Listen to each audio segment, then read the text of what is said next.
public schools are required to educate children with disabilities. So it's mandated by law. It started with the Education for All Handicapped Children Act in 1975. My research showed that 85% of all private schools are actually faith-based, which is a pretty high number. And they are not required to educate children with disabilities.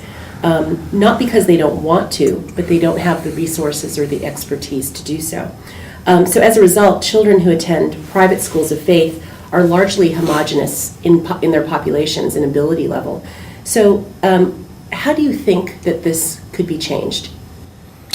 Well, I think the role that Best Buddies can play is to continue to try to push hard to have Best Buddies chapters in these faith-based schools and in religious institutions, and as teachers, as the pastors of the schools or the archdiocese itself or the archbishop or a cardinal begins to see the way that the students who aren't disabled or in a school thrive through interaction with and connection with people with special needs.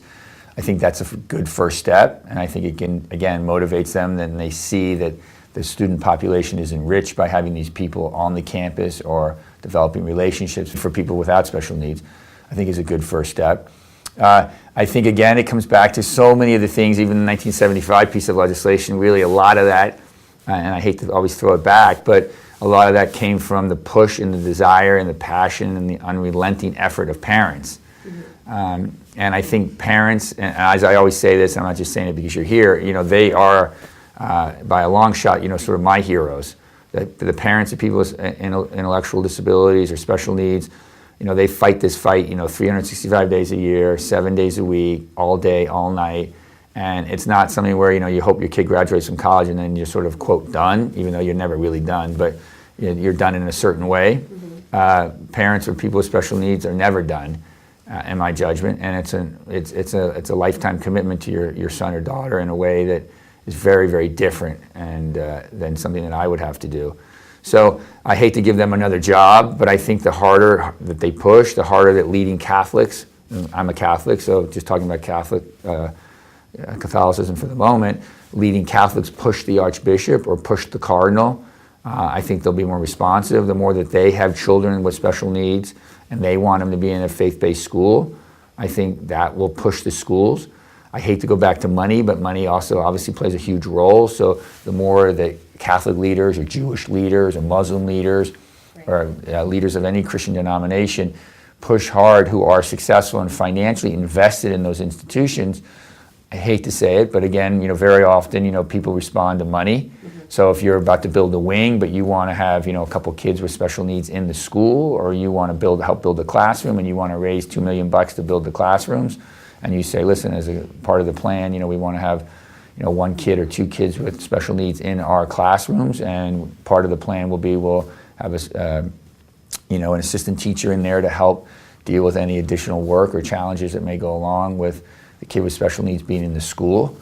I think that's what it's going to take, and I think there are leading Catholics out there and people that have huge influence over the church, and I think it just takes a few to get going, and I know there's a few, but not enough. Right. But the more that we can promote the ones that are successful and the impact that having those kids in those schools is having on the overall student population, I think that's really effective and helpful. So I think it's a multi-tiered thing. I think you got to get parents engaged, you got to get people who have huge financial resources engaged and push the envelope. And the more that we can celebrate the success we're having with this few schools that are doing it today, so that we can spread the good news that, wow, this has happened in this school, in this city or this district, and here are the benefits. We did a survey, and here are the things that the kids said after you had a kid with Down syndrome, a kid with special needs in the school. I think that's a powerful messaging for the higher ups in the Catholic Church. And I think, I hate to go so far up, but I think this Pope is really special and different. And I think he's really open to doing the right thing, and he's very inclusive, and I think he really believes strongly in the whole concept, as Cardinal Wuerl said, is strength in diversity. And I've always believed that, and love having a very diverse network of friends myself, and I think people with intellectual disabilities add enormous diversity to anywhere you go, and I think it creates strength and power, and creates more stable people and calmer people and more compassionate people, more patient children, and children that have more respect and admiration and appreciation for everything that they've got in their life.